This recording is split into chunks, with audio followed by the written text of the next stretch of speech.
My name is Stuart Waiton. I'm the chairperson of the Scottish Union for Education. We were set up, as you can see, because of our concerns about education shifting towards a form of indoctrination, and a few of the issues that we've come across, which were already major problems, are things around the transgender ideology being promoted in schools, and also the sexualization of childhood. I think you could call it quite comfortably. One of the ways that people are interested in trying to resolve these problems is using the law. I'm always a bit suspicious of the law, partly because of my experience with the named person. So I helped to set up the campaign against the named person, or no to named person, as it was called. And I was always keen to have roadshows, public discussions, because I thought, and still think, the key way that we can resolve issues like this is to get the public to put pressure on government, rather than rely on law. As it happens, the Christian Institute, with a few parents, ended up going to the Supreme Court and winning a dimension of the named person issue, which was around data protection.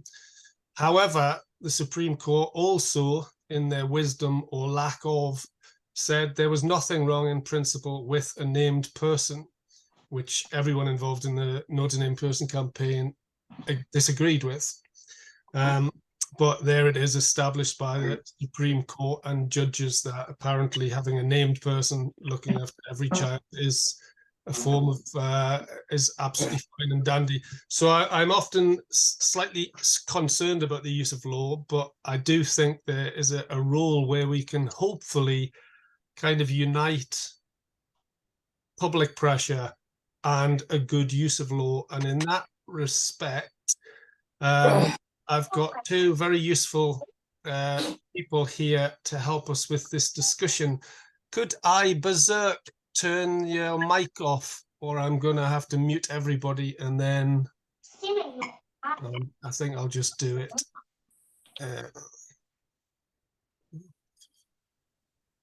Okay, that's done. Fine. Okay, so you may or may not know who Anna Lutfi is. If you don't know her, then you should, because, well, in the framework that I know her, it is in terms of the Bad Law Project, and she unites a fantastic kind of legal, precise, clinical kind of brain with an absolute raging passion around the issue of the transgender ideology. So she's always fantastic to listen to. And we also have John Denning from the Christian Institute, who's very kindly joined us.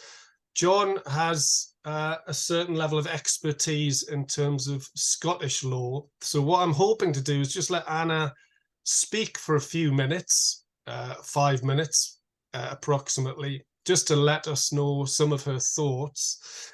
You can go over that. I'm not too concerned about time. And then I thought I would bring John in just to give a little bit of context in terms of the Scottish situation, because like most things, Scotland's worse than England on these questions, and even in terms of the law. But anyway, that's me. That's what we're looking at today.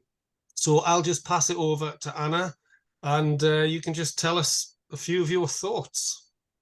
Yeah, well, thanks so much for inviting me, and it's nice to see everybody out there. I don't know who I'm talking to, but I hope that we meet in person at some point. It's really a growing community. I don't know how you describe this community, but it combines all sorts of professional expertise, from psychotherapy and child psychology to legal knowledge and education. So we've got people from really different professional backgrounds and skill sets. But what I think the whole debate around this so-called trans issue has neglected to foreground since it kicked off in this country is the impact on parents And for me, the education indoctrination issue goes hand in hand with how we as a society view parents and what we see them as being for. If they are literally just there to provide food and shelter and a roof over children's heads, well, I think that's something that a lot of us might take issue with. But I think parents are, you know, the people that are unconditionally attached to and devoted to the nourishment and development of their children. So obviously there are implications for the society as a whole, for the child and for the family unit, where you have institutional attempts to marginalize parental views and treat parents as kind of surrogates almost. You know, they're there to develop, they're there to provide a service, as it were, and then they should make themselves scarce.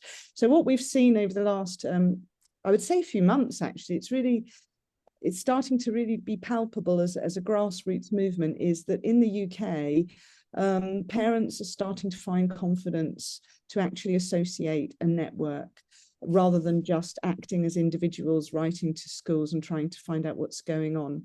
And we're really starting to feel this palpable grassroots network of parents. And since I gave my introduction to the Reclaim Education launch, where I announced plans to sue the Department for Education in England and Wales, we've had so many parents reaching out, and not just from the UK, but from further afield, although interestingly, it always seems to be Western so-called democratic countries. So Canada, Australia, New Zealand, Ireland, the Caribbean also.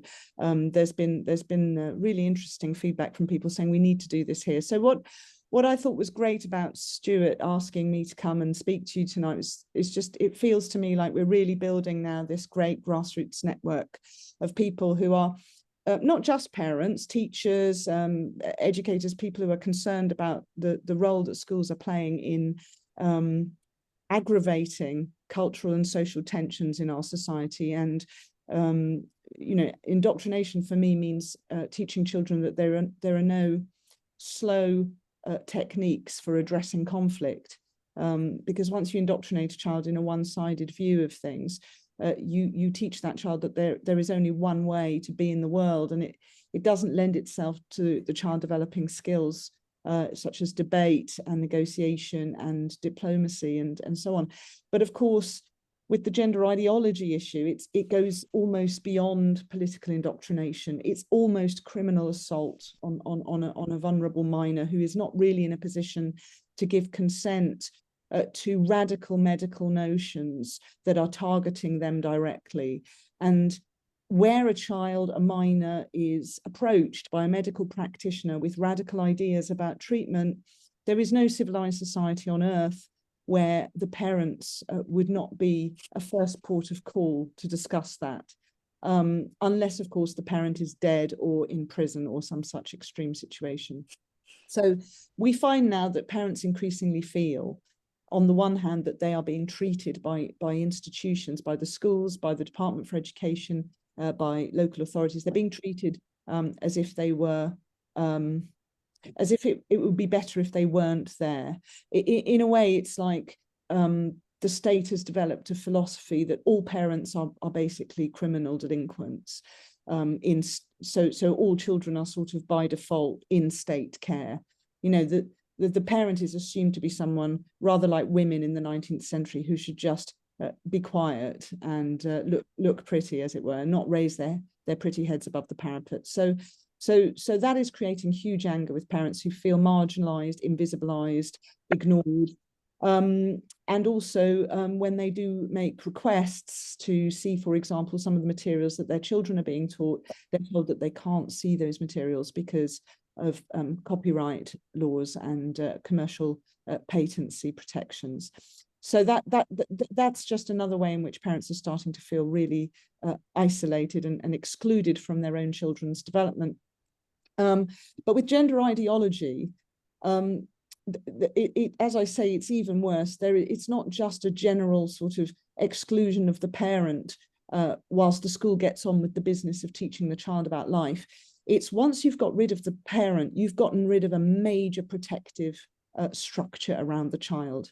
Once you've convinced the child that the parent is actually only valid in your life if they agree with every decision that you make, and that these decisions that are available to you, these radical medical options, are actually a form of human rights and identity and should be celebrated and cannot be questioned, only affirmed, and that there's no other side to the trans issue than some people are trans, get over it, and if it's you, wonderful, you might be, you know, able to act out your new authentic self and be much more interesting than the boring person that you thought you were. So all of this kind of psychological indoctrination, which is fundamentally criminal grooming, it becomes very easy as a framework to see why it's so important to get rid of parents. They're not just competitors or rivals with state authority.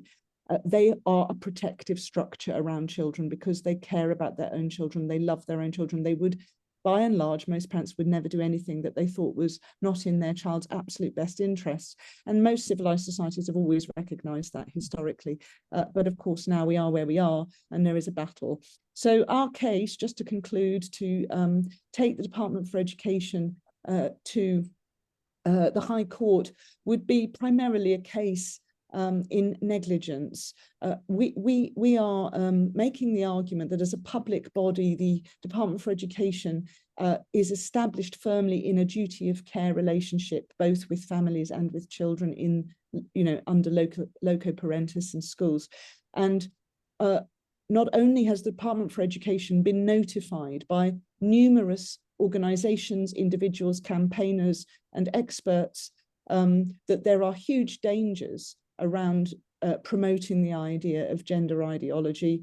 Not only have they ignored that and done nothing, but they have signposted organizations in the third sector who actively promote this idea, giving full permission to schools and local authorities to use those consultancies for the purposes of setting up relationships and sex education courses, which are mandated to be taught by the department.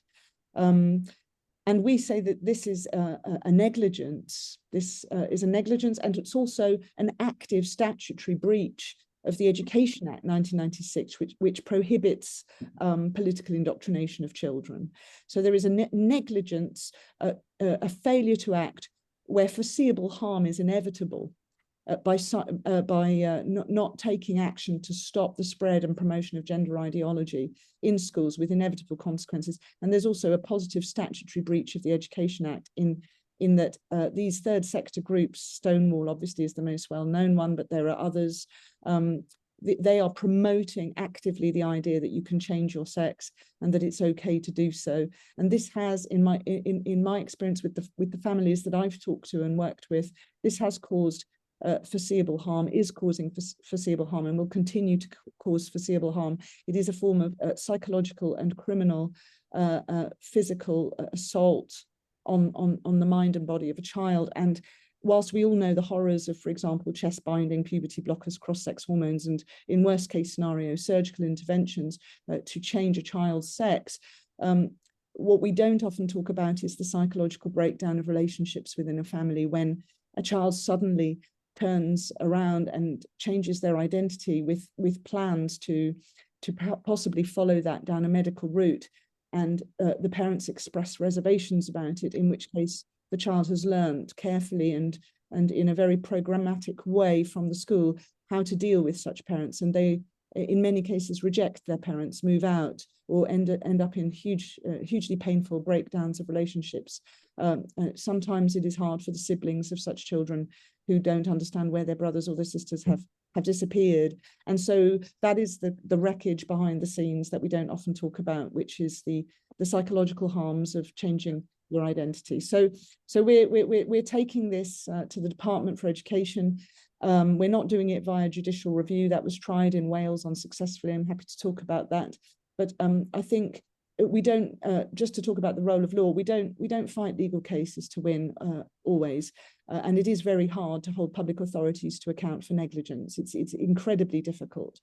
So it's an extremely challenging case, but we have a number of parents who want to bring this class action. The press are interested, and I think it could be a really good educational moment for the country where government ministers and members of the public alike start to understand how this whole indoctrination system works and is put together, and feel empowered to organise, as we are now, in a grassroots way, and be in contact with parents across jurisdictions, so that parents start to really feel emboldened to exercise their common law rights, to be consulted and to have primary decision-making powers in the development and education of their children. So that's that. Great. Okay, thanks very much. I'll bring John in now. If people want to start, you can raise your hands if you have any questions, so that I can bring you in if you've got any specific questions, or indeed if you've got any thoughts. So, John, I suppose your usefulness is that you know a bit about Scottish law.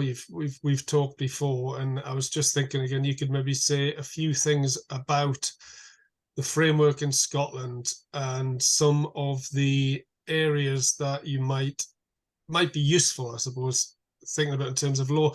I mean, when I'm thinking about law, I'm not just thinking about law, I'm trying to think about things like educational principles as well. So anyway, essentially, as well as thinking about whether you could have a court case, I'm thinking about what information could parents have when they approach their head teacher, right? That's also what I'm thinking of. What are some of the principles in education as well as law that you can use to beat over the head a head teacher or a counsellor or an MSP to say, do you know that it says this, but you're doing this, right? So that's also where I'm coming from. Anyway, John, yeah. any kind of thoughts you want to throw in just in terms of? Yeah, I'll do my best, Stuart. Thanks. I mean, I should just caveat this by saying, Anna's a barrister. I'm not even a solicitor. I'm not legally trained. I'm a former teacher. But in my work at the Christian Institute, we run an advice service particularly aimed at Christian teachers and Christian parents that will help other people who come and need help. So I've learned a little bit about the law in the different jurisdictions of the UK, including in Scotland. So I'll say a little bit about that. But I think you're right, Stuart. It's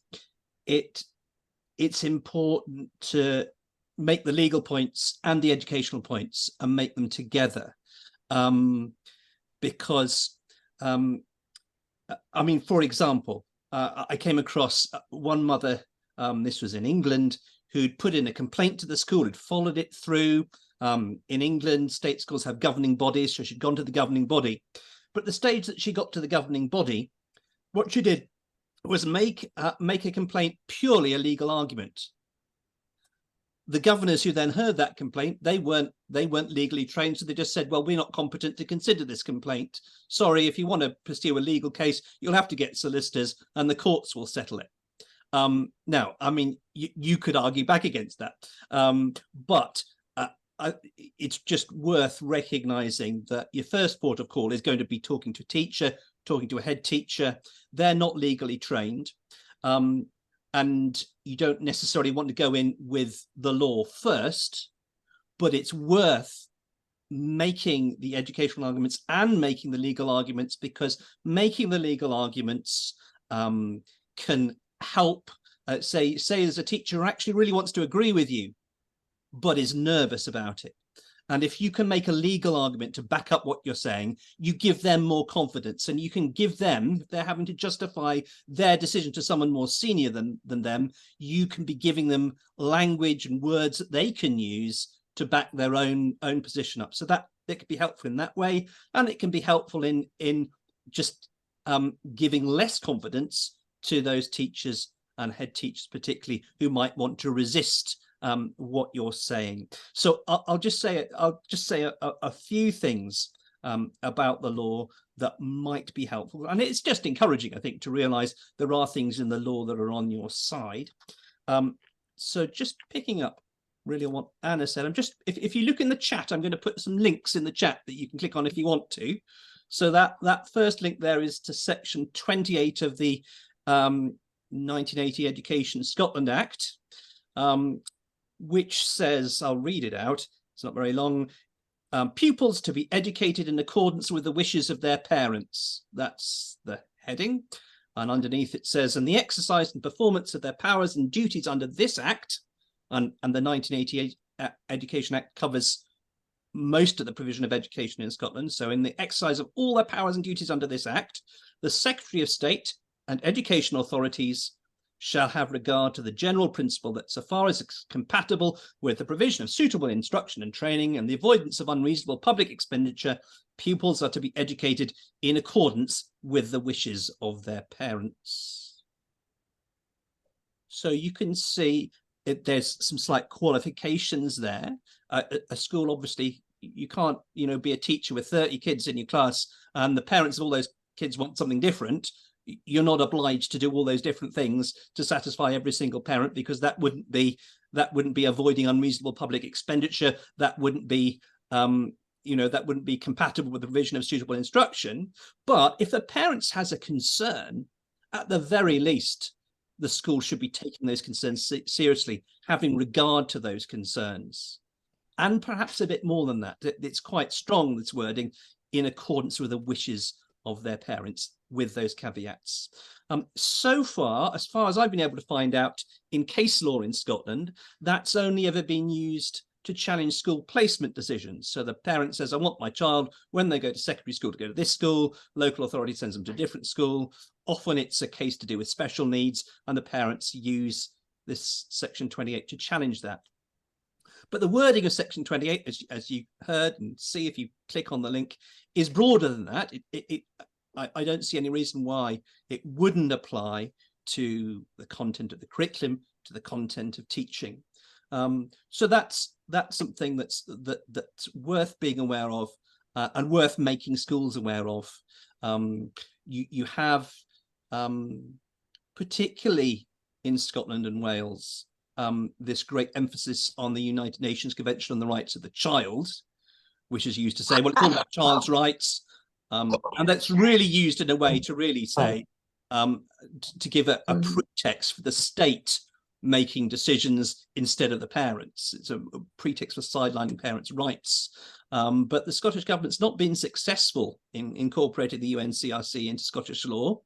And it's, in fact, I think the latest announcement the Scottish government has made is they're going to try again, but they're not going to try to apply it to the Education Scotland Act 1980, which I've just quoted from, because of issues with the competence of the Scottish government to make changes that would affect laws across the UK. So that's just to say, don't be intimidated by lots of references to the UNCRC. And actually, if you read the whole of the UNCRC rather than the little bits that tend to get quoted out of context, it talks about how the family and the parents are the natural environment for bringing up children, and the guardians of the child's rights anyway. So that's the first one. I'll also just raise the Human Rights Act. So the Human Rights Act has incorporated the European Convention on Human Rights into UK law. So this applies across the whole of the UK, including Scotland. And again, I've just pasted a link in the chat there to Article 2 of Protocol 1 of that Act, and I'll just read it out. No person shall be denied the right to education in the exercise of any functions which it assumes, that's a state, which the state assumes in relation to education and to teaching. The state shall respect the right of parents to ensure such education and teaching in conformity with their own religious and philosophical convictions. And the Human Rights Act also says that other legislation should be read in a way that's compatible with the Human Rights Act. And Section 6 of the Human Rights Act requires public bodies, including schools, to act in a way that's compatible with the Human Rights Act. So you can see it talks about religious convictions there, but also philosophical convictions. So for those of you who were following the news of Maya Forstata's case, in that case, the court found that her belief that biological sex was immutable and there are only two sexes was worthy of respect in a democratic society, that she was protected from discrimination against those beliefs by the Equality Act. That's a different act. But it seems fairly clear, I think, that those sorts of beliefs, even if they're not religiously based, in the sex binary and immutability of biological sex, would come within the scope of what Article 2 of Protocol 1 there is saying. So it doesn't have to be religious, but if you have religious views that underpin your views about teaching on sexual issues or about teaching on gender, that's worth saying. Don't feel, well, you know, that's really controversial and I don't want to look like a bigot. Say if you have religious beliefs, because that's also protected under the Equality Act. So if a child, for example, is marginalized, there was a case where I spoke to a dad whose son was in a lesson which was actually led by older pupils in the school. I think he was in year 8. No, what's that in Scotland? S2, I think he was in. And they were asked, that the older students were giving them some statements and asking them to stand up or sit down to indicate whether they agreed or disagreed with these statements. Well, this lad just wouldn't fit in with the views that he was expected to articulate. And so when everyone else stood up, he stayed sitting down. When everyone else sat down, he stood up to indicate he had a different view, because he was a Christian and from a Christian family, and he didn't agree with what was being said, particularly on the gender issue. And these older students then were singling him out, marginalizing him. And I mean, this didn't turn into any kind of a legal case, but you know, there is a case that kind of marginalization of a child because of the views they hold, and he was actually bullied for that and being exposed to bullying. It's clearly a breach of the duty of care of the school, and it may be unlawful discrimination. But you don't need to necessarily talk about discrimination to talk about some of those things with a school. You can talk about the importance of no pupil being marginalized. I mean, I don't like the way that the word inclusion is bandied about all over the place, and you may share my allergy to it. But if you feel able to use the word inclusion in talking to a school, it can be helpful. You can talk about the way that schools have a duty to provide a suitable education that's appropriate for all the children and all the families in the area that they serve, and to be inclusive in that sense, so that no child should feel marginalized because of the beliefs that they hold. And it's important that school has an inclusive approach to its education that doesn't marginalize. And it follows from that when they're teaching about a topic, they should teach in a way that is balanced, that's not indoctrinatory, that is respectful to the different views that there are, that allows those views to be expressed. I'll just come back to what I was saying about Article 2, Protocol 1 on the Human Rights Act. So there's some case law on this, so where cases have gone to court and the courts have considered how do these principles apply in practice. And what the courts have found is that in order to respect parents' religious and philosophical convictions, education must be objective, it must be critical, and it must be pluralistic. In other words, it must present the range of views that exist, it must do so in a fair way, it must encourage critical reflection on those different views, and it must be done in an objective manner. So I think that's a helpful law to refer to, and it has a very obvious link to good educational practice.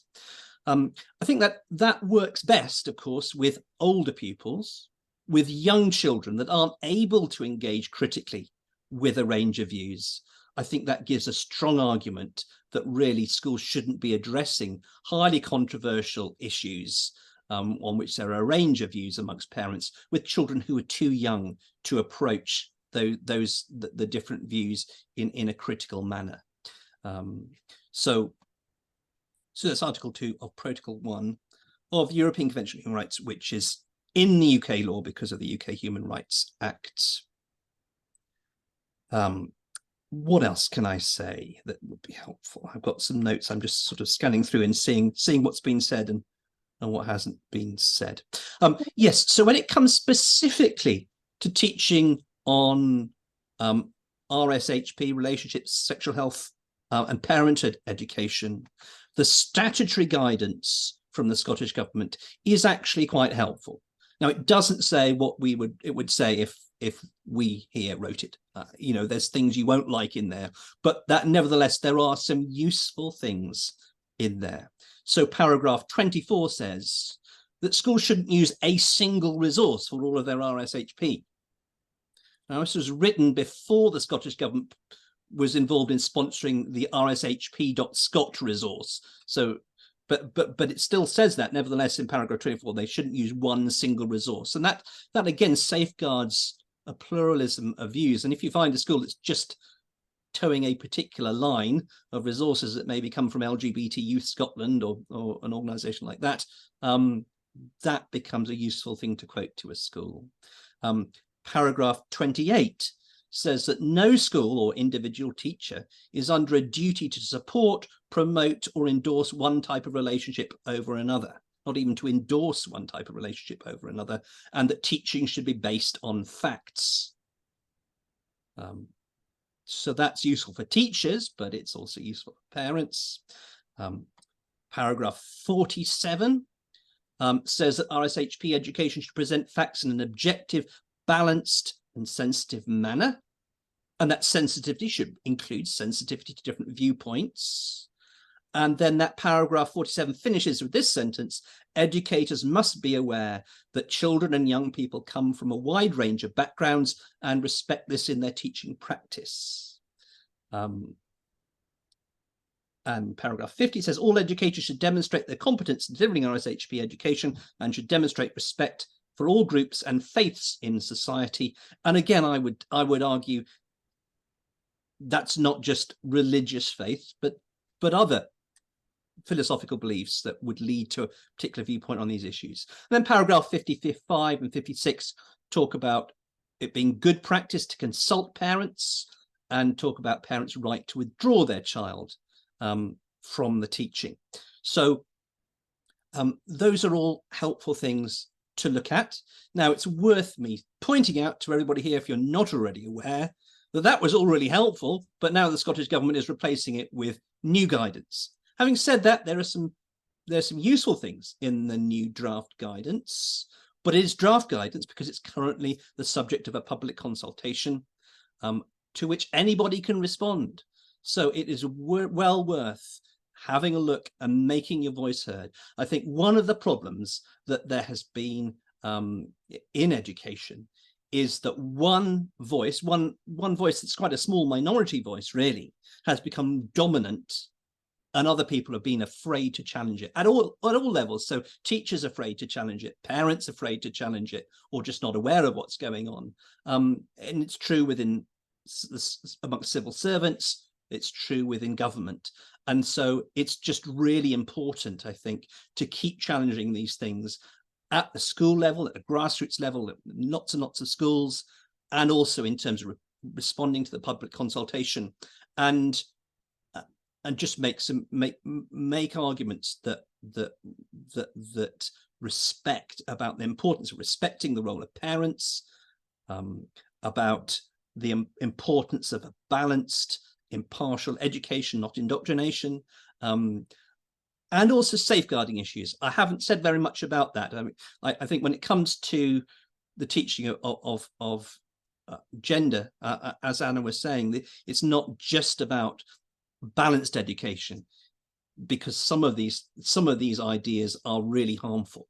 And yes, a balanced approach to them is really helpful. It removes some of the harm because children can start to see, well, there's a range of views on this, rather than that this gender theory is just the way it is.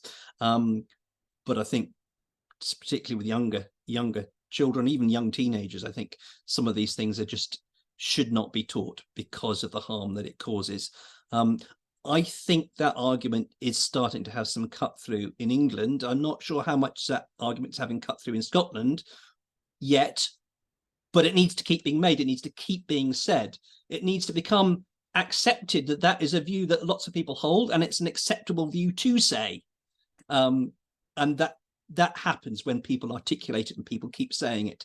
So that's another thing you could raise in your response. Sorry, I can see lots of people are saying things in the chat, and I've been too concentrating on talking to read what it says. And I've got a couple of links that I'll also put in the chat. I'll put a link to the RSHP guidance, the current guidance, which is still in force at the moment, so still use that.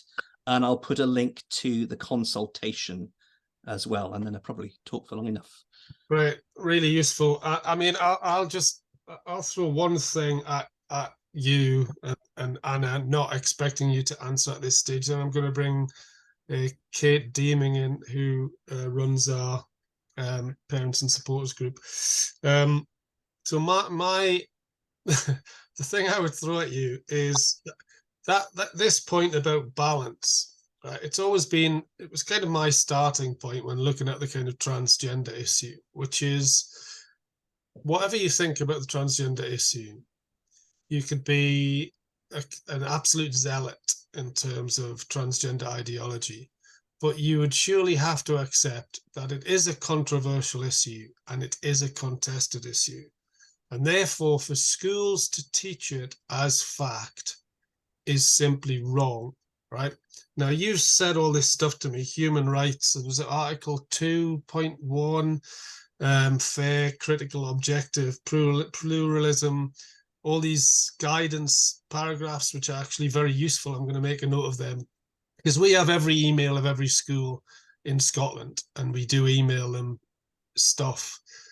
But it feels like Stalinism.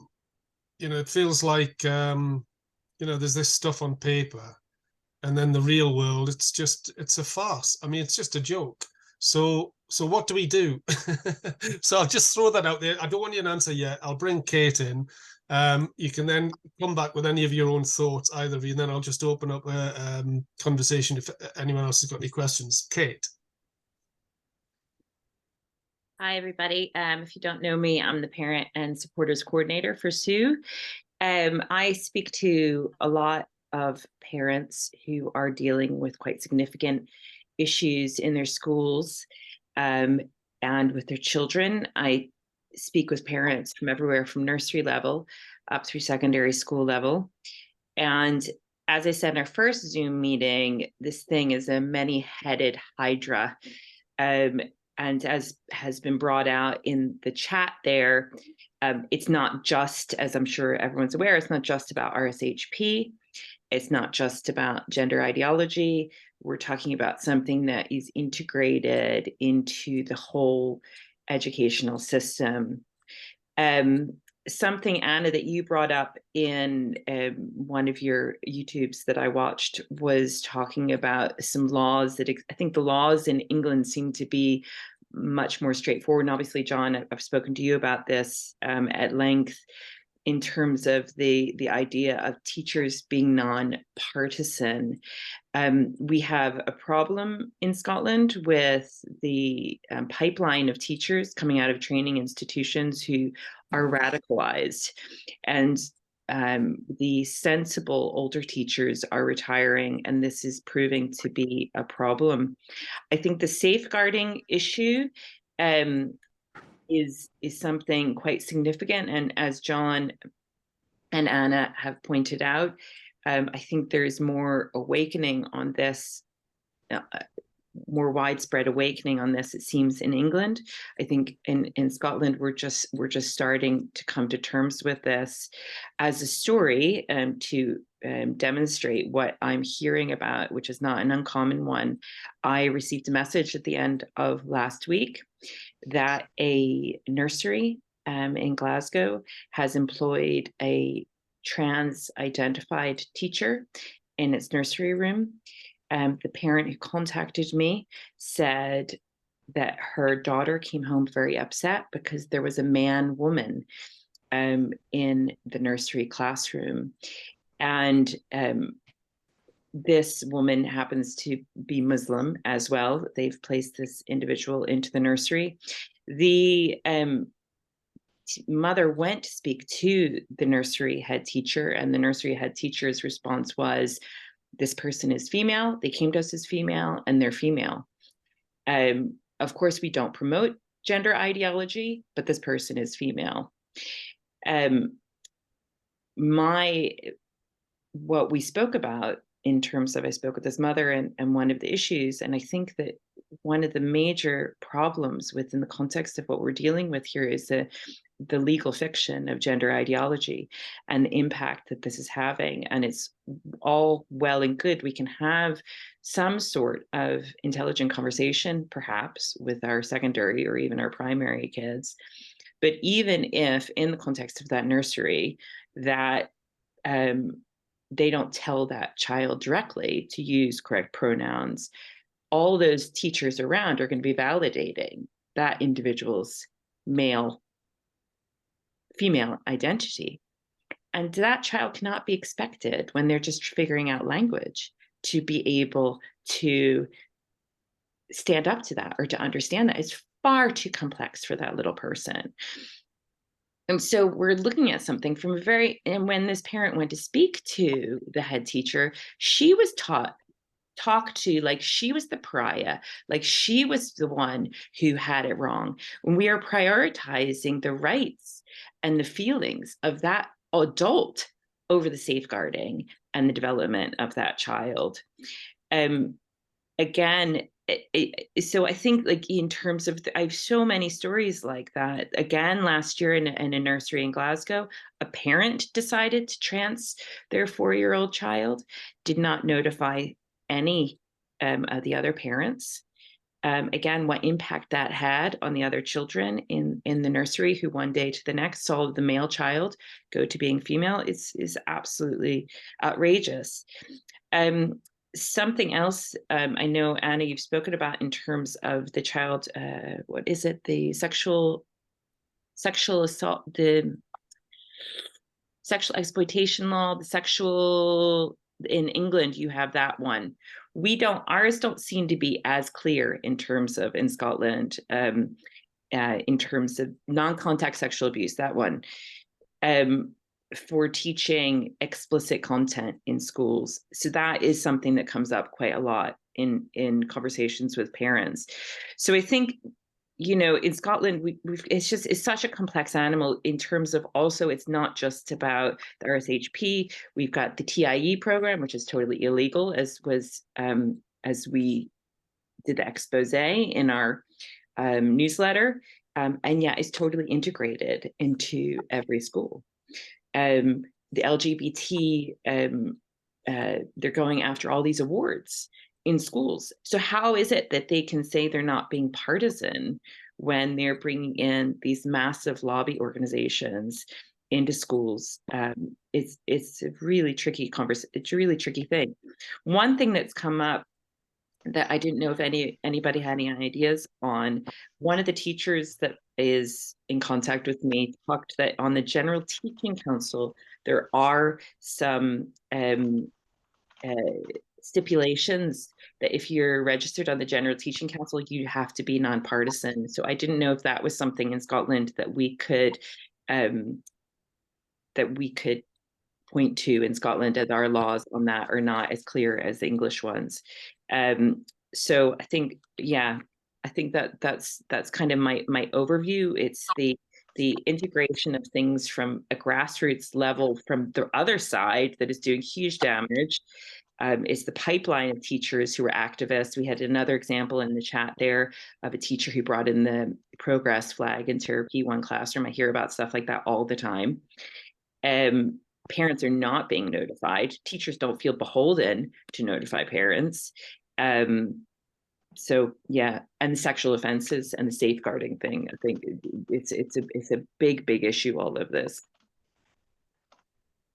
So I don't know if anybody wants to respond to that.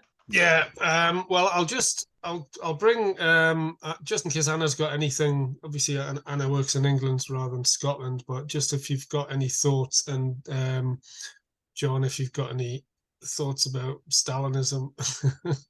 And then we've got Eileen, who's got a hand up. If anyone else wants to stick their hand up to ask a question or make a point, actually, in terms of things that you found useful, that worked, or any other matter. Anna, any thoughts? Well, it was really helpful actually to listen to John and I'm so sorry, the previous lady. Kate. Kate.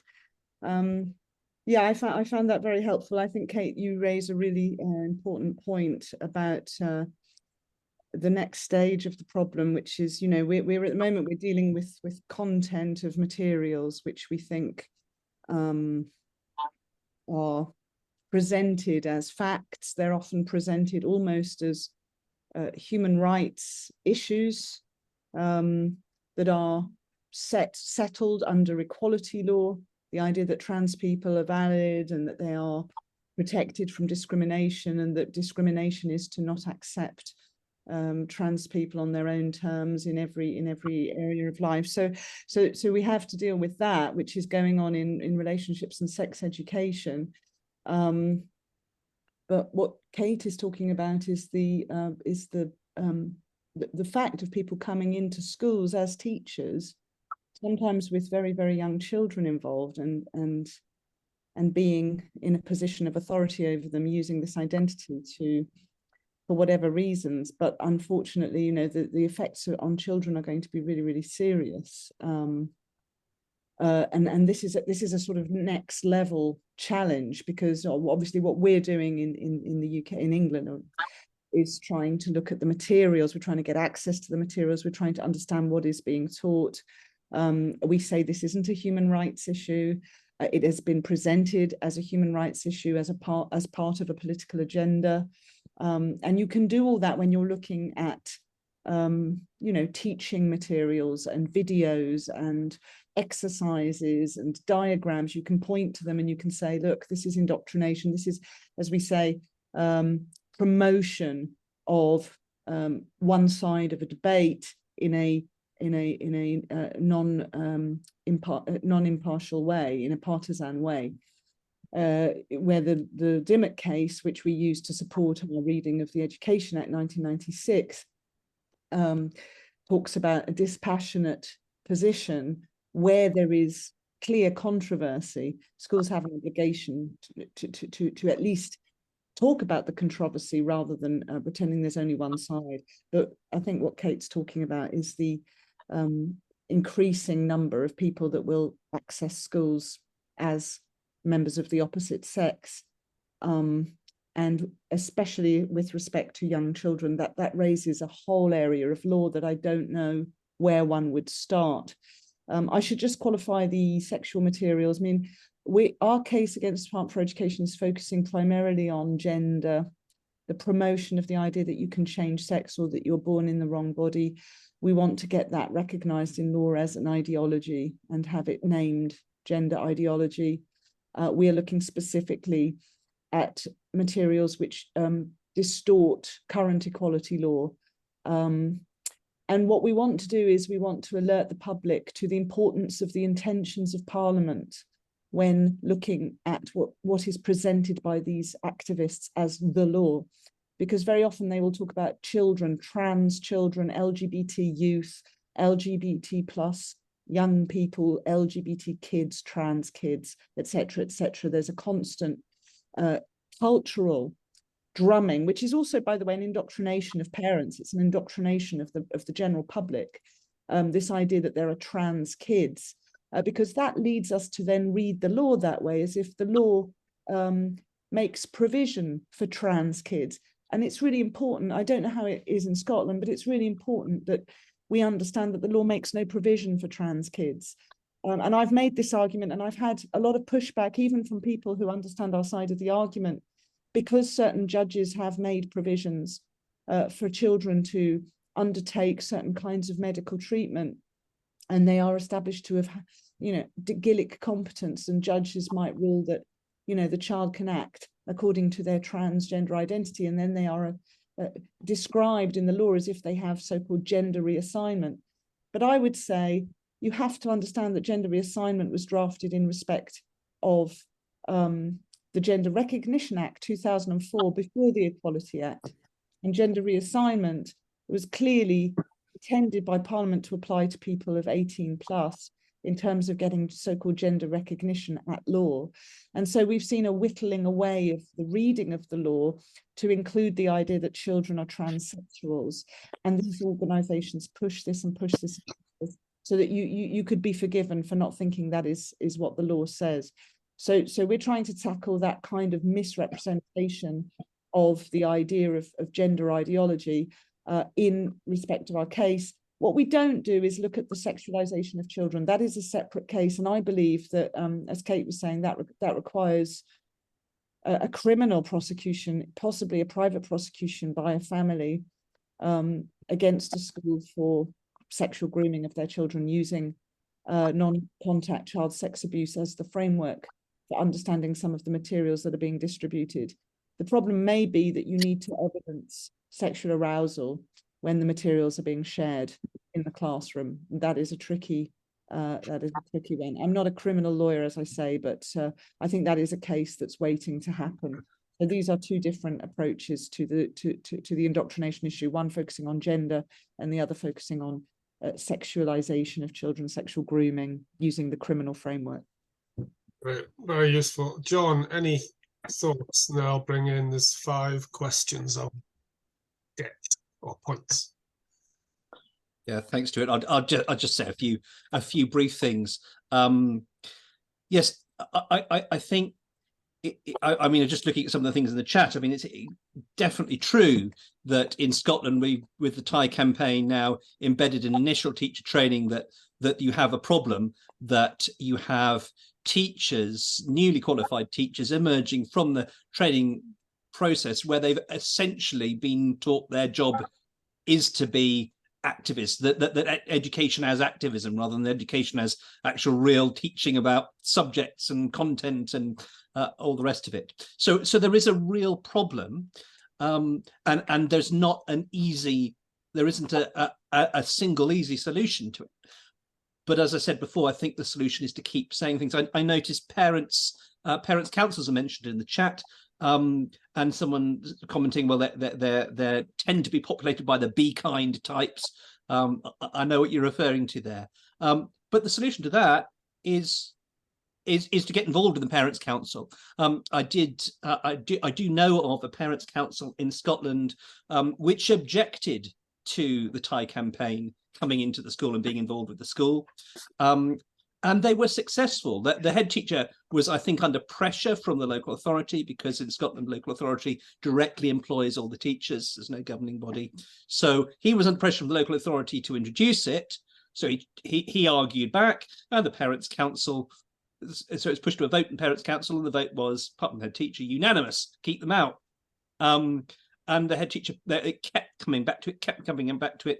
I think in the end, there was something like three occasions pushed to a vote, and parents voted against it.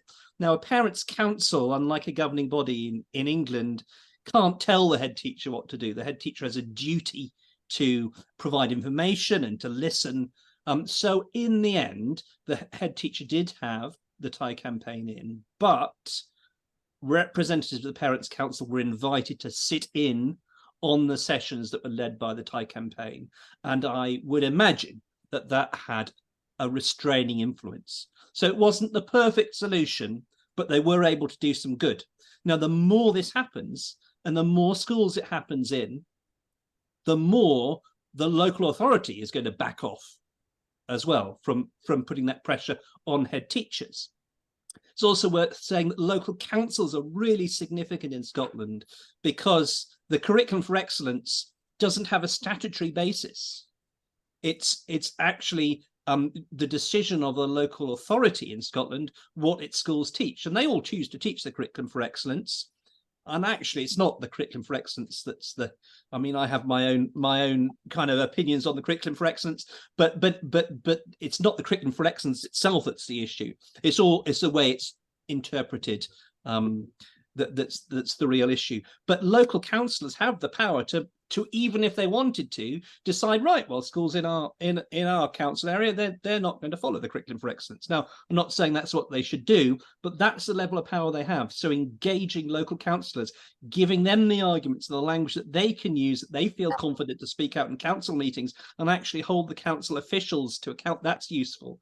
Making formal complaints is useful. So in the Western Isles, the Western Isles Council, there were a number of councillors who were challenging things and actually successfully passing motions in the council.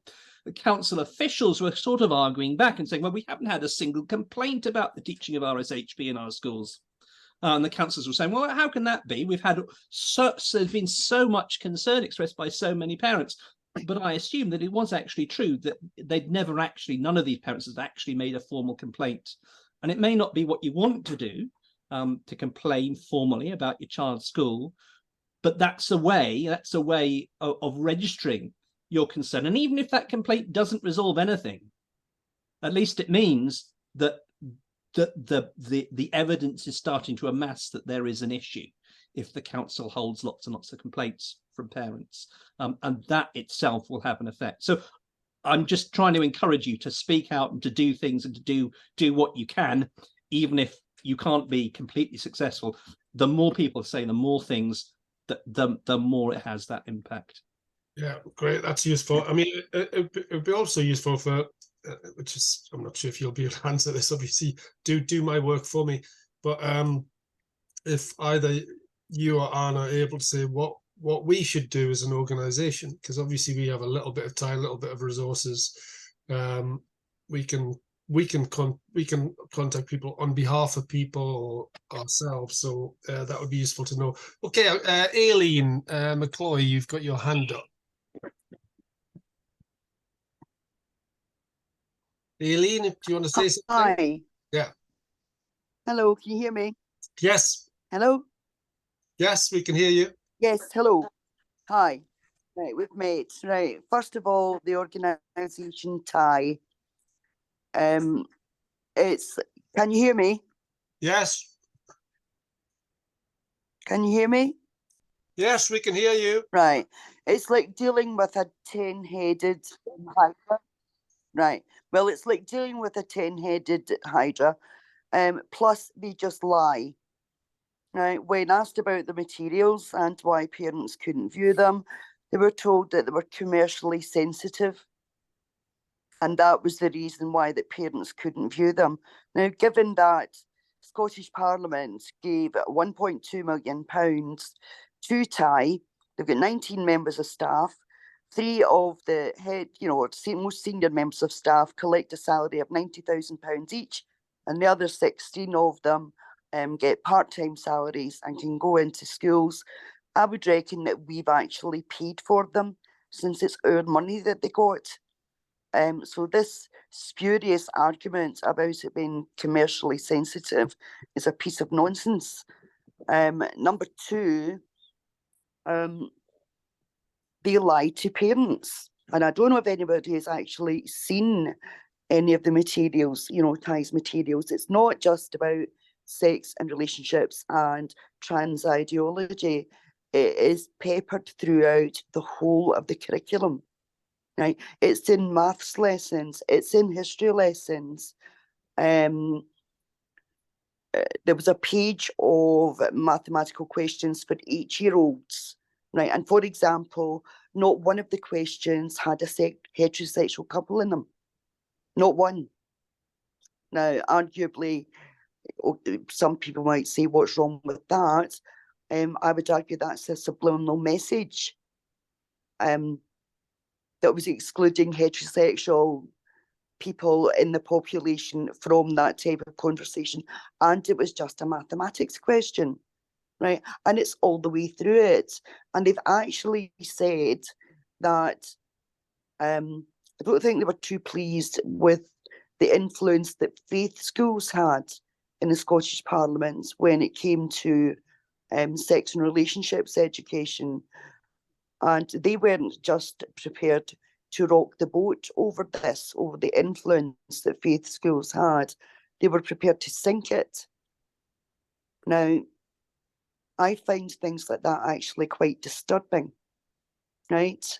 I know in my own granddaughter's case, when her mother tried to take up the question of gender neutral toilets, she didn't so much go into a meeting with the head teacher, she went into a 3-line whip, where it was the head teacher and 2 other members of staff trying to kind of re-educate her and explain to her that they had to be kind, right?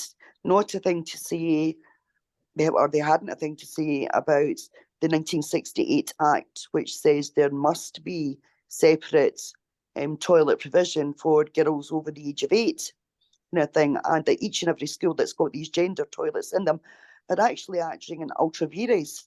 Now, I don't know how useful that would be in terms of a court action. I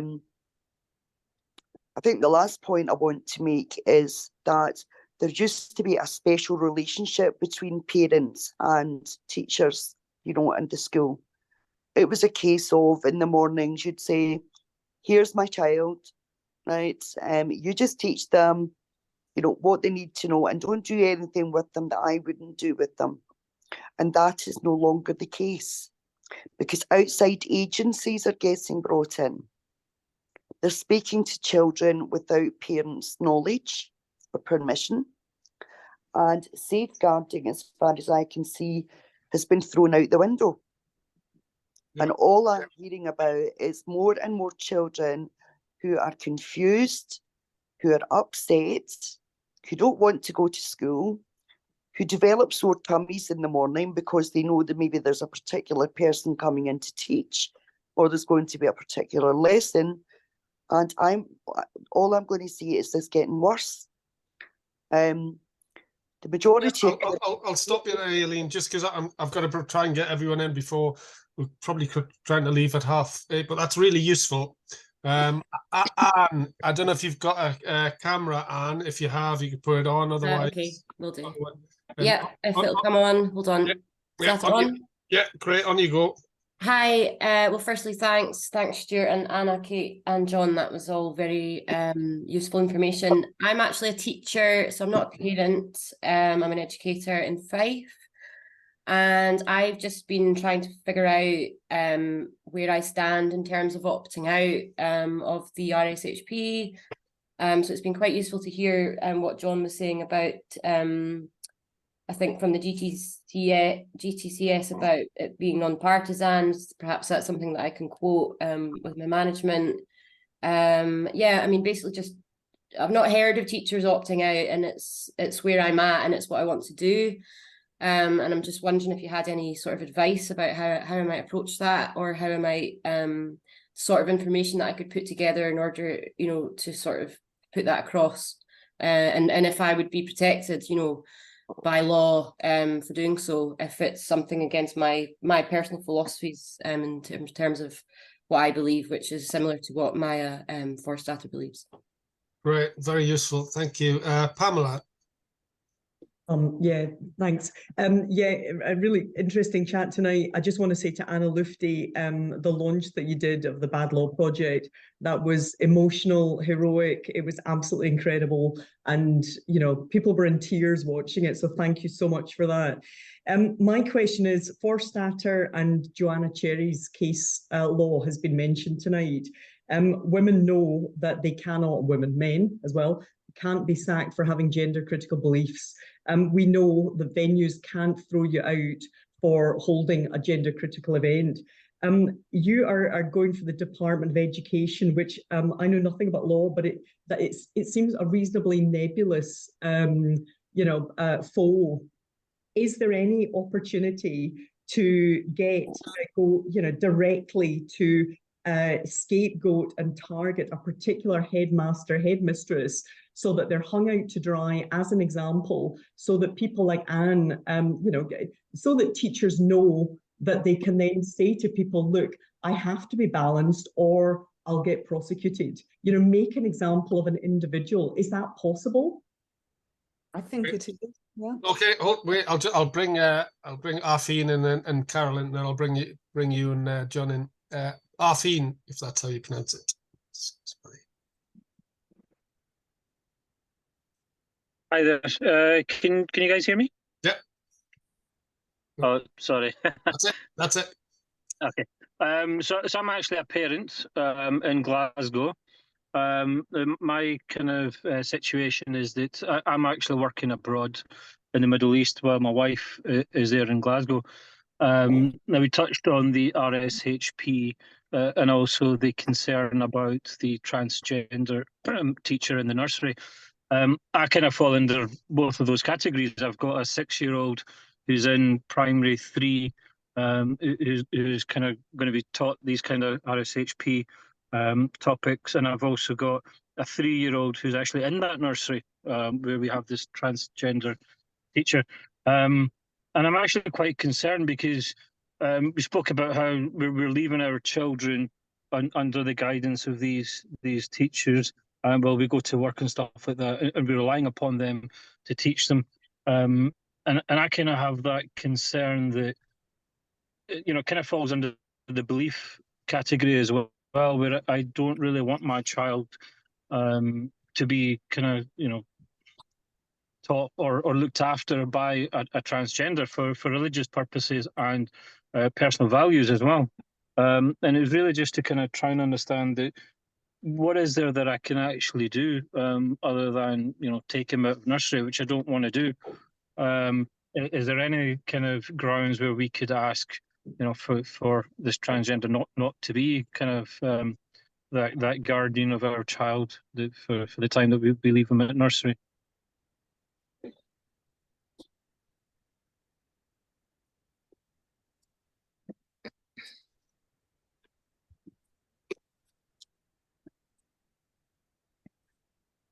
Stuart, you're on mute. Sorry, that was me. I was saying Carolyn unmute while being muted myself. The joys of Zoom. Carolyn, on you go. I suppose I was just going to say a little bit about what I'd put up on the chat as well. Seems to me, sorry, I should say I'm a retired educational psychologist, and I've written quite a lot about this. I've got major concerns, and I agree with the what people have been saying about this is a many-stranded issue now. And I also think maybe some of the bit about using the law, I actually think that almost prolongs things. I think we need to sort of go big and club together and look at kind of going to the top. So I've suggested about some sort of representative group approaching organisations like Education Scotland. Education Scotland is the regulatory body for all our schools. They are presiding over our SHP and, of course, the trans guidance for pupils in schools. And I think, in a way, they could deny us in terms of meetings and things like that, but that is then something that we can make public. And again, just going on with trans children, I don't want to prolong this, but there's good psychological evidence, obviously, about the harms, but about the fact that the concept of trans is basically completely fatuous and unevidenced. It's product placement, basically. And we do really need to stop this quite urgently.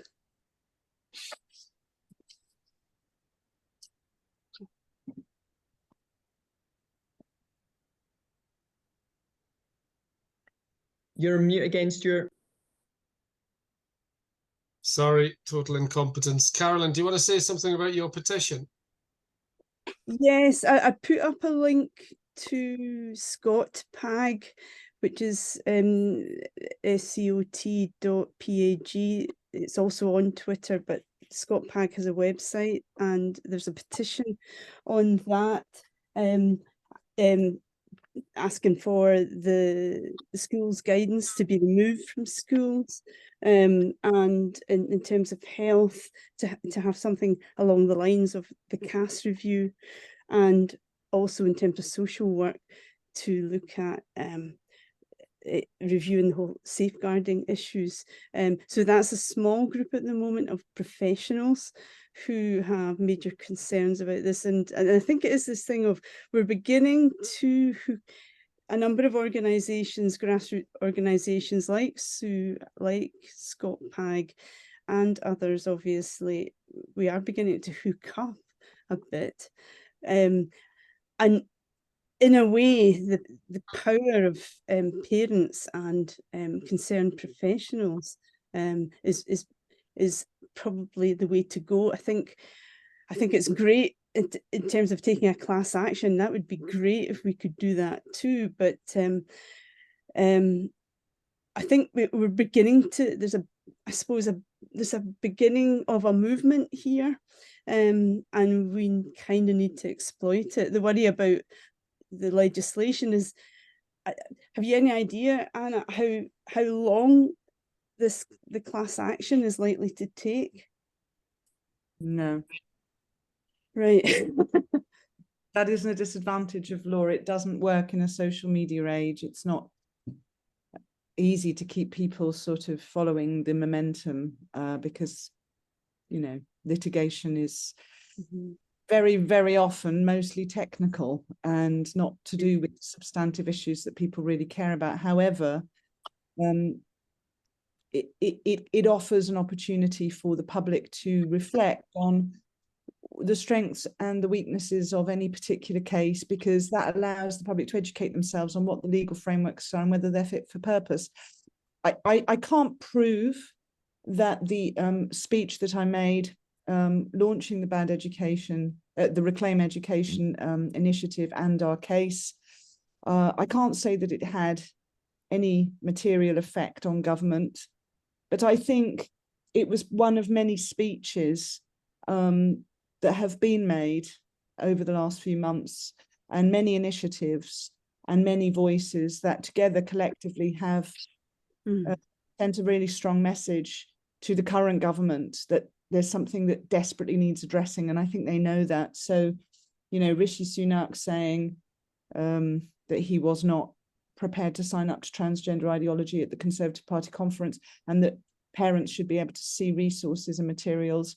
And then Gillian Keegan's letter to parents that was published a couple of weeks ago, stating that she believes that parents have an absolute right to see what their children are being taught. I mean, it's all fluff. And of course, we shouldn't have a legal system that operates by diktat from government ministers who make announcements in random and bizarre ways, which we then have to unpick and decode. That's not a democracy. However, it does tell us that there is a grassroots movement of parents building. I personally believe that parents are the answer to this. Now, if somebody asked a question about, bringing a single case, one of the strengths of the case, because litigation is slow and boring and it's not media savvy and it's not full of clickbait and sound bites and so on, because it progresses slowly. One of the things about a class action, which is what we're trying to do, is that there is a huge, powerful message that's sent just by virtue of the fact that it's multiple parents, and the case will rest on the fact that you're dealing with multiple families who all have very different stories on the facts, but they are unified on certain specific issues, such that they all have a claim together. And that has a very powerful social message, because it shows there's something endemic in the education system. Whereas if you bring an individual case, it starts to be, and I mean, this was even a risk with my Fall Starter as well, it starts to become one person's struggle against the system. Although obviously Maya's case was a really, really important win, because it allows us to argue that our belief that you can't change sex is protected under equality law, which is really helpful. But we don't necessarily always want to have our cases be one person's struggle against the system. However, having said that, I think in this particular debate, and I don't know with Scotland, but I think there is room for a case that's brought by an individual that could set precedent. I don't rule that out, and I think it's much easier to administrate, and also risks are lower and can be managed more effectively through crowdfunding. So I'm not opposed to that idea at all. It's just that class actions in the UK are really rare, and when they happen, they hit international headlines because they usually highlight something that's profoundly important, that's affected large numbers of people. And so there's a kind of resonance. So there's a lot of class actions in the United States because they have a different system, but here in the UK, they're very rarely pursued. So there's a sort of cultural capital in having a class action that sends a strong message to the department. But I don't rule out what you're saying. I think you can pursue another approach as well.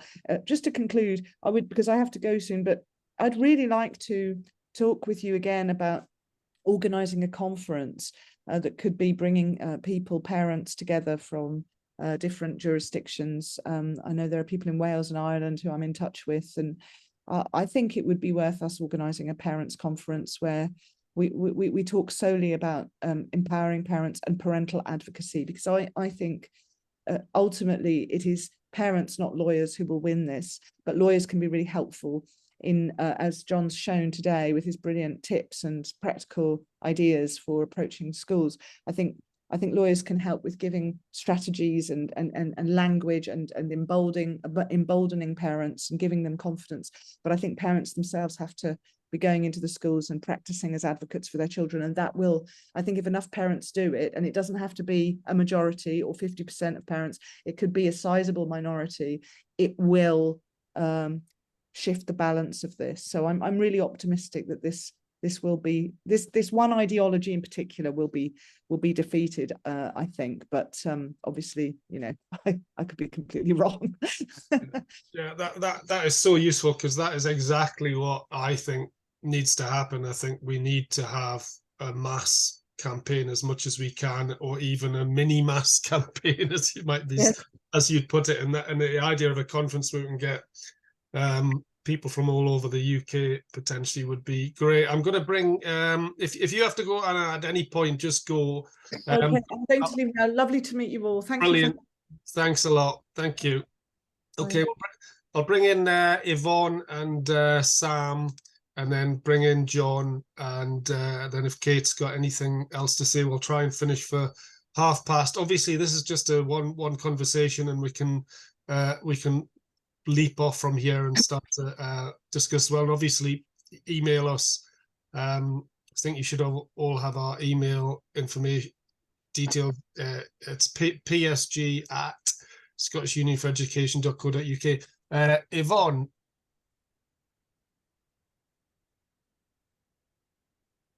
Hello, can you hear me? Yeah.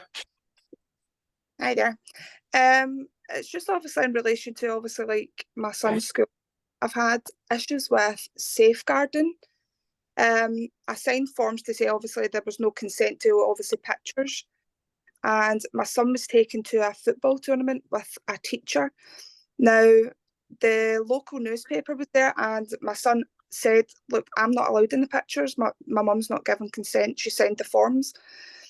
The teacher said to him, so I haven't been told, so you will get in the picture? And he says, no, I don't want to, and she still forced him into the picture.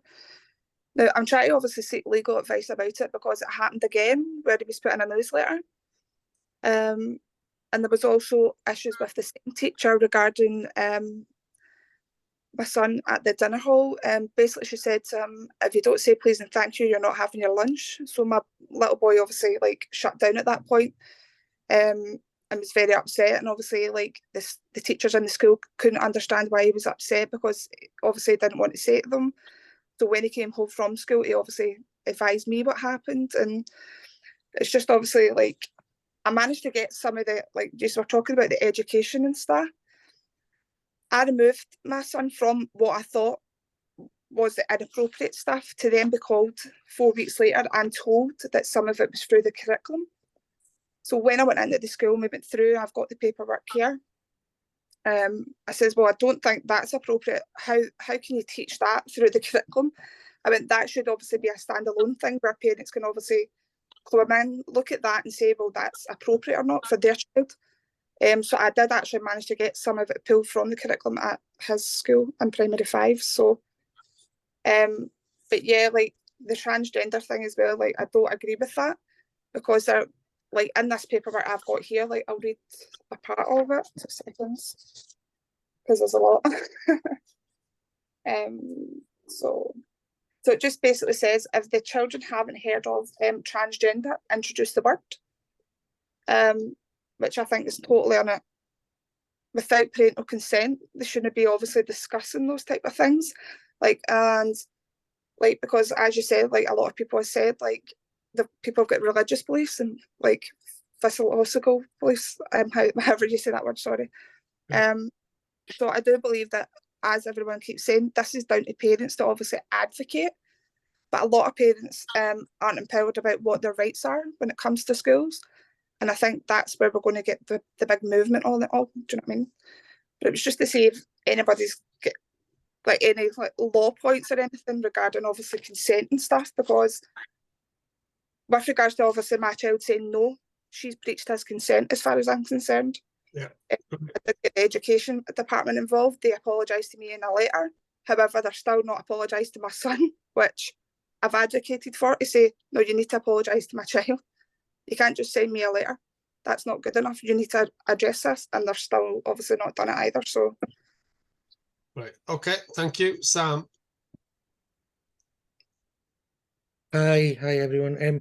I kept seeing a few things in the chat about the materials that are going into schools, and obviously, as we know, our SHP, we can view that online. But I've been working, I suppose, for about a year in terms of FOIs regarding particular organisations like LGBTQ Scotland, and we're finally getting some information. Really over the last few weeks, things have started to kind of materialise. And just for an idea of some of the things that children are being subjected to, a school, primary school, this is primary 5 in Edinburgh, kids were asked to write to their MSPs regarding gender neutral toilets, lobbying essentially. So what we've got here is government funded lobby groups lobbying the government, but also then using children in schools to then also lobby the government. It's bizarre, but the language used in these are clearly not that of a primary 5. It's just vile. Today though, yesterday I got one, but I've just sort of looked at it today.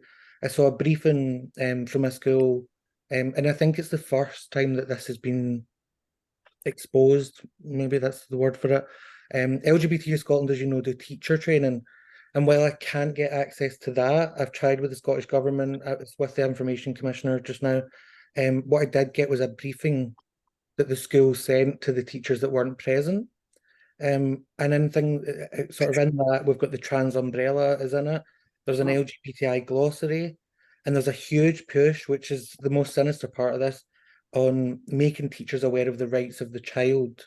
Of course, when we say that, rights of the child sounds great, but we know what they're doing behind that. They're picking out specific bits. I think John sort of briefly mentioned it. They're picking out really specific small bits and then not offering an explanation. So it looks to the teacher like one of them, the way they'd worded it was the right for the child to identify as who they say they are.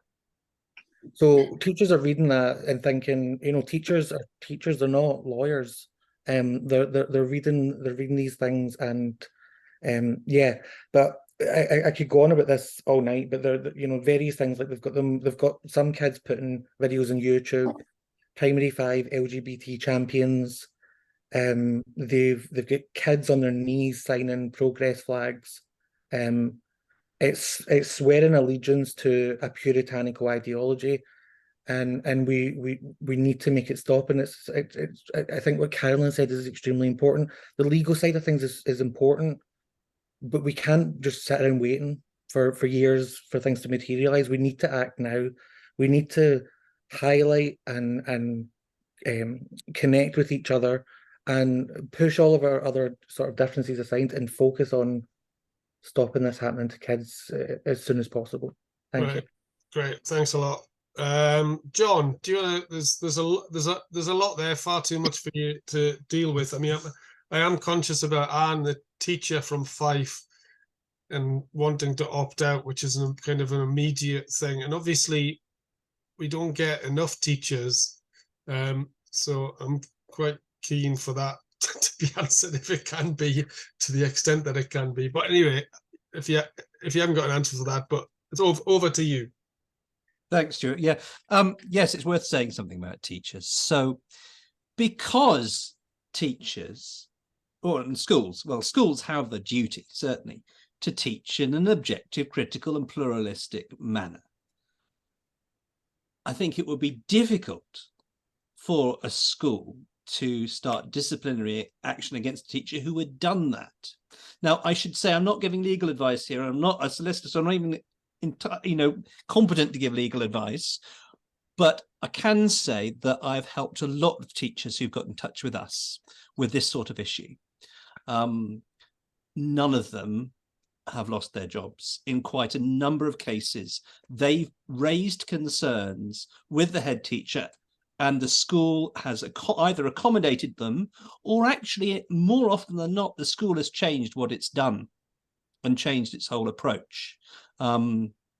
I'm trying to remember if there are examples of that in Scotland, and I can't recall an example in Scotland. Certainly that's happened in England, certainly that's happened in Wales on a number of occasions. So I think if it is possible for you as a teacher, rather than to opt out, to look at what you've been told to teach and to find a way of delivering it in a way that's balanced, particularly if you're teaching, I accept this won't work with very young children, but if you're teaching older pupils, then that could be a good thing to do.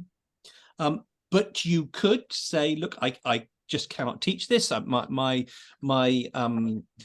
can't, in terms of my own beliefs, I can't in conscience teach this material. Please, can you make some accommodation for me? Then the head teacher will need to consider that carefully. I do know one case in Scotland where a teacher was dismissed, went to the teaching union, which I think was EIS, but I may have got that wrong, but I think probably was EIS, which, despite their public position, did fulfill its duty to support that teacher, and he was reinstated with support from his union. Now, given EIS's public position, I wouldn't have a huge amount of confidence, but I still think you don't assume that your union wouldn't support you, because they do have certain legal duties to support you in an employment dispute. So they are certainly worth going to. I wouldn't give up on them, but yes, if you can find a way where you can deliver the materials you've been asked to deliver, but in a way that is actually objective and critical and pluralistic, you obviously have to do that in a sensitive way, especially if you had a child in the class who was themselves identifying as transgender. That makes it difficult, but if there's a way you can do it, I'd encourage you to try to do that, but to just feel you can raise concerns with the head teacher, because the Forstater case has established that belief that sex is immutable and binary, can't be changed, is protected by the Equality Act. So that means you can't be discriminated against because of that belief. Okay, that's useful.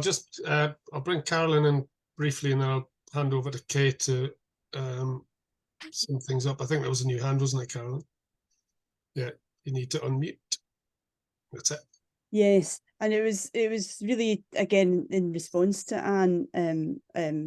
I've sent you my email, and I mean, I think there is something in this. I mean, John, you've sort of been doing this sort of support, but if I think it's entirely laudable that you as a teacher and are wanting to sort of take a bit of a stand on this, and so I think the sort of organisations that are about like the folk that are here can be useful in supporting folk like yourself, because I mean, it can be lonely, I suppose. So even from a point of view of just rehearsing stuff, and so and because I also have a good knowledge of Fife, having worked there for a million years, I'm happy to get a further word, if that's helpful. Great, really useful. Okay, Kate. I just want to thank everybody for coming. It's been really great seeing so many people here. And I know it seems like quite a hopeless thing, but I was just speaking to another parent today about how much further along in the conversation we are than we were even a year ago. And so we are making really good inroads in everything. I think what there have been some really good suggestions in terms of this idea of a mass campaign about meeting with Education Scotland. And what I've always said when I talk to parents, and what I'll say to you, is that this is a hydra. And what I think we need to remind ourselves is that each action that we take is creating a fracture into this very nebulous system. And so the more fractures that we can individually make, the weaker that beast becomes, to bring it down. I think I think we need to have follow-up conversations with about this. I think there are significant issues about safeguarding. I really want to look at Arfine. Please, let's have more chats about your child in nursery. I want to see how I can possibly support you with that. And I'm going to continue talking to people. Again, I have many familiar faces here, but if there's anyone here particularly who has an issue they want to follow up with me, please email me, psg@scottishunionforeducation.co.uk. And also something else I just want to leave with, I did a review of a book called Stolen Youth in one of our SUE newsletters. And this book was written by a journalist who emigrated from Russia to New York City in the 80s. And she was raising her children quite happily and started to notice all the indoctrination coming into her child's school.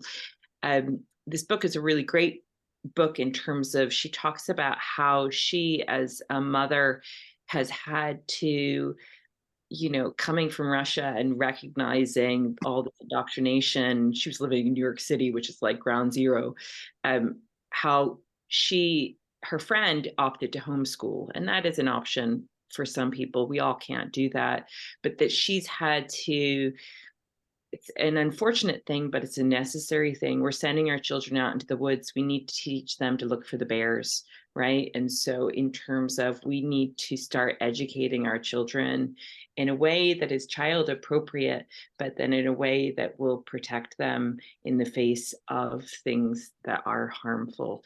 And so we need to also prepare them in a way that is age appropriate, yes, and not to put them into any direct harm, but in terms of, as far as ideologically goes, there are examples in history. As I said, this woman, Carol Markowitz, was from Russia. And I think that is the other thing. I regularly have conversations with my son about this, but it's a many faceted thing that we need to approach. So I think that's, a lie is a lie is a lie, right? That's all I will say. You do not teach your children to lie. Yeah, great, thanks. I mean, it's been useful for me just to reconfirm and thank John a lot, because especially even those paragraphs in the guidance, even though the guidance is going to change, I think it is very useful. We'll probably try and do something on the Substack, just to, put on paper things that parents can say. What is the framework around which that they can use to go up to their teacher and say, look, this is what is in law. This is the principles that you're guided by, and so on. You're clearly not following these principles and guidelines, because they are clearly not. There's no question about that. And I really agree with Anna. I think it's parents that are going to make the difference here, as well as actually teachers, if we can get teachers on board. So it's great to see Anne here. If we don't have anyone's email, so if you just turned up here, friend of a friend or whatever, do email us. Kids just said they're psg@scottishunionforeducation.co.uk, so that we have a link to you, so that we can keep you informed about this. I would say this, but I say it because it's true. We have a Substack, which I think is very useful. It's a newsletter that we put out every week, which you can subscribe to for free. But we really need you to subscribe by paying, a few quid a month, which is essentially what it is, because that is how we're going to be able to continue this work. Thank you all for coming. We'll have another one of these in approximately a month's time. Thanks everyone for your questions and for your participation. And we look forward to victory at some point, hopefully in the future. Thanks again, John.